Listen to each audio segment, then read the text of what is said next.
नमस्कार विद्यार्थी मित्रांनो, स्वागत आहे तुम्हा सर्वांचं स्कॉलरशिप स्टडी पॉईंटमध्ये। तर आज आपण इंटेलिजन्स टेस्टच्या अभ्यासाला सुरुवात करूयात। तर इंटेलिजन्स टेस्ट म्हणजेच काय? बुद्धिमत्ता चाचणी।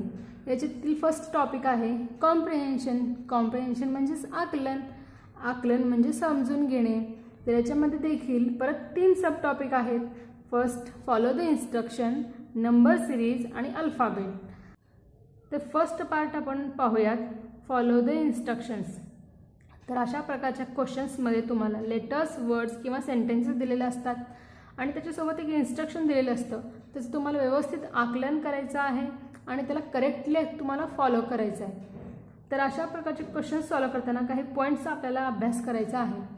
तर ते पॉईंट्स पाहूयात। Letters in the alphabet, difference between consonants and vowels, noun, pronoun, adjective, verb, tense, synonyms, antonyms, idioms and phrases, similar letter counting, determining the position of a letter in a word or sentence, also from left and right side, rhyming words, proverbs, etc. तर विद्यार्थ्यांनो, ह्या प्रकारचे question सोडवताना हे सगळे points आपल्याला बारकाईने अभ्यास करायचा आहे।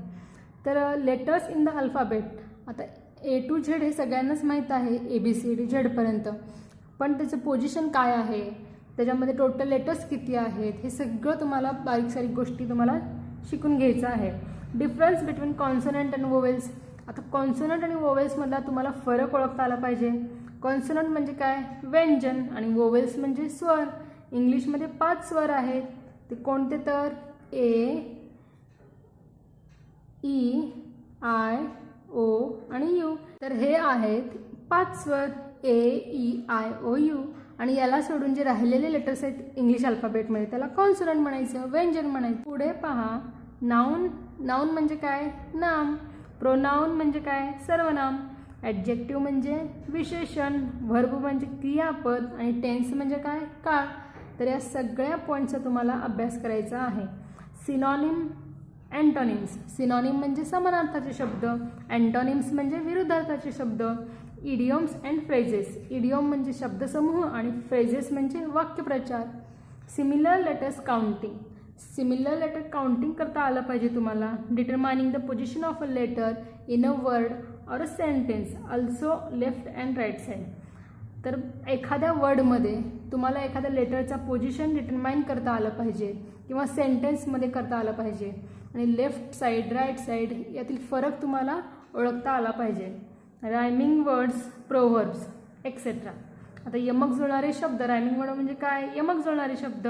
प्रोव्हर्ब्स म्हणजे म्हणी, यांचा देखील तुम्हाला अभ्यास करायचा आहे। तर विद्यार्थ्यांनो, आपण अल्फाबेट्सची थोडी माहिती घेऊयात। इथं A to Z मी लिहिलेलं आहे, पण काही लेटर्स खाली मी रेड इंकनं अंडरलाईन केलेलं आहे।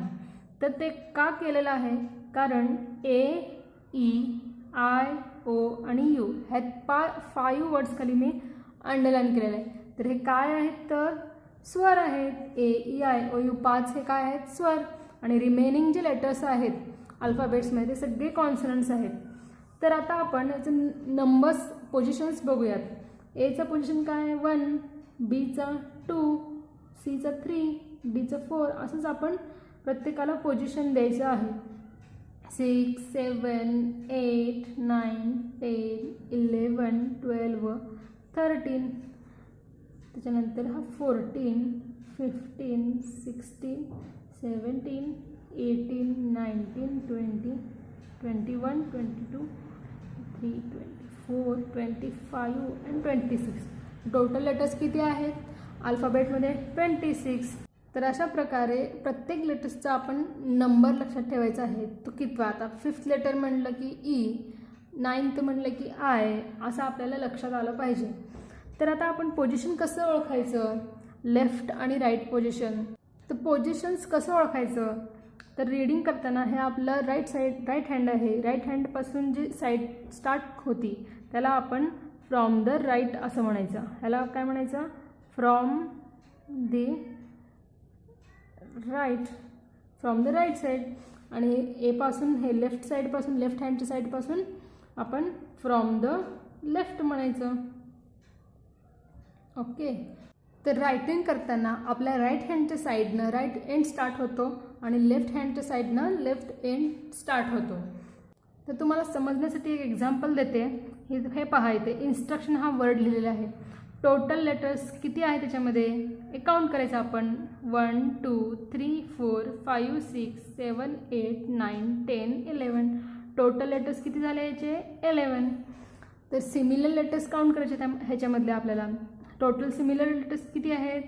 आता आय 2 वेळा आलेलं आहे, टी पण 2 वेळा आलेलं आहे. परत कुठलं लेटर 2 वेळा आलं आहे का. हो, एन 2 वेळा आलेलं आहे. अशा प्रकारे सिमिलर लेटरचं काउंटिंग करायचं आहे. आता इथे क्वेश्चन्स पहा 2 आहेत. Which is third letter from the left, म्हणजे ह्याच्या इन्स्ट्रक्शनच्या लेफ्ट साईडनं थर्ड लेटर कोणता आहे. तर लेफ्ट साईड कुठली, ही आपली राईट साईड आहे. राईट साईड, ही लेफ्ट साईड. लेफ्ट साईडपासून थर्ड लेटर ही लेफ्ट आहे आणि हे राईट. लेफ्टपासून थर्ड लेटर 1 2 3. थर्ड लेटर कोणता झाला तर यस. आणि which is the fourth letter from the right. राईटपासून फोर्थ लेटर कसं काउंट करायचं. 1 2 3 4. कुठला आला लेटर टी. मग काय झालं आन्सर टी. तर विद्यार्थ्यांनो, अशा प्रकारे आपण एखाद्या लेटरचं त्या सेंटेन्समध्ये किंवा त्या वर्डमध्ये त्याचं पोझिशन कितवं आहे हे आपण डिटरमाइन करू शकतो. तर इंटेलिजन्स हा सब्जेक्ट असा आहे की याच्यामध्ये इंग्लिश आणि मॅथ्स हे दोन्ही पण इन्क्लूड केलेले असतात. तर म्हणून आपल्याला त्या दोन्ही पण विषयाचा व्यवस्थित अभ्यास करायचा आहे. तरच आपल्याला हे इंटेलिजन्सचे क्वेश्चन्स आपल्याला व्यवस्थित सॉल्व करता येतील. तर आता आपण ह्या टॉपिकचे क्वेश्चन्स पुढील व्हिडिओमध्ये पाहूयात. आणि हो विद्यार्थ्यांनो, तुम्हाला जर मी शिकवलेलं समजत असेल तर या व्हिडिओला लाईक व शेअर करायला विसरू नका आणि माझ्या चॅनलला सबस्क्राईब देखील करा. थँक्यू.